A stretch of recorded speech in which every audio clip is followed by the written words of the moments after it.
आज डिस्कस करेंगे बड़ा जेनेटिक्स का एक बहुत ही इम्पॉर्टेंट टॉपिक को डोमिनेंस। ठीक है, को डोमिनेंस का एक अच्छा एग्जांपल होता है ए बी ब्लड ग्रुपिंग। ठीक है, अब सबसे पहला क्वेश्चन से ही अराइज होता है कि इसे को डोमिनेंस क्यों कहते हैं। को डोमिनेंस इसलिए कहते हैं क्योंकि F1 जनरेशन में दोनों पेरेंट्स के कैरेक्टर आते हैं। फॉर एग्जांपल, जैसे मान लीजिए पेरेंट ए है जिसका ब्लड ग्रुपिंग ए है, दूसरा पेरेंट है जिसका ब्लड ग्रुपिंग बी है, तो दोनों का जब क्रॉस कराएंगे तो F1 जनरेशन में आई ए भी आएगा, आई बी भी आएंगे। तो आप देख पा रहे हैं ए भी आ रहा है, बी आएगा, तो जो आपका ऑफस्प्रिंग बन के तैयार होगा, प्रोजनी बन के तैयार हो रही है, उसकी ब्लड ग्रुपिंग क्या हो जाएगी, ए बी हो जाएगी। तो दोनों पेरेंट के कैरेक्टर आ गए, इसलिए इसे कोडोमिनेंस बोला जाता है। ठीक, अब देखिए थोड़ा सा ब्लड ग्रुपिंग के बारे में बातें कर लेते हैं। तो ब्लड ग्रुपिंग जो एबीओ ब्लड ग्रुपिंग होता है उसमें अगर हम जीन के बारे में बात करें, जीन आई होता है। ठीक है, इस आई जीन के 3 एलील्स होते हैं, कैपिटल आई ए होता है, कैपिटल आई बी होता है और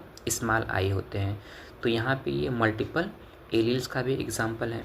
ठीक, दूसरी बात ये होती है कि इसमें कुल जीनोटाइप कितने होते हैं और फिनोटाइप कितने होते हैं। तो जीनोटाइप कुल 6 होते हैं, फिनोटाइप कुल 4 होते हैं, और जीन कितने होते हैं, 1 होते हैं, और एलील्स कुल कितने होते हैं, 3 होते हैं। आप देख पा रहे हैं सारे क्वेश्चन, जीनोटाइप पूछ सकता है, फिनोटाइप पूछ सकता है, जीन पूछ सकता है और उसके एलील्स पूछ सकते हैं। ठीक, दूसरा, इसमें जीनोटिपिक रेशियो और फिनोटिपिक रेशियो दोनों 1:2:1 आते हैं। ठीक है, जो मेंडल ने अपना एक्सपेरिमेंट किया था, मोनोहाइब्रिड एक्सपेरिमेंट करने के बाद उन्होंने लॉ दिया था, law of dominance and law of segregation.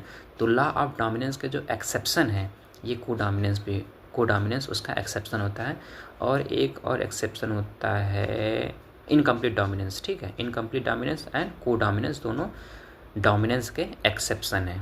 बात समझ में आई?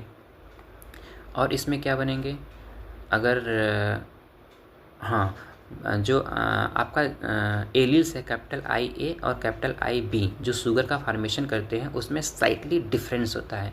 स्लाइटली डिफरेंस होता है, मोर डिफरेंस होता है कि स्लाइटली, बड़ा इंपॉर्टेंट क्वेश्चन है। स्लाइटली डिफरेंस होता है। और स्मॉल आई किसी भी प्रकार का कोई आपका शुगर का फॉर्मेशन नहीं करता है। तो इसमें जीनोटाइप और फिनोटाइप, एलील्स, ये क्वेश्चन पूछे गए हैं, इंपॉर्टेंट है। आप टाइप्स, उसके बाद रेशियो आप निकाल सकते हैं। जीनोटाइप और फिनोटाइप दोनों का रेशियो क्या है, सेम है, 1:2:1। ठीक है।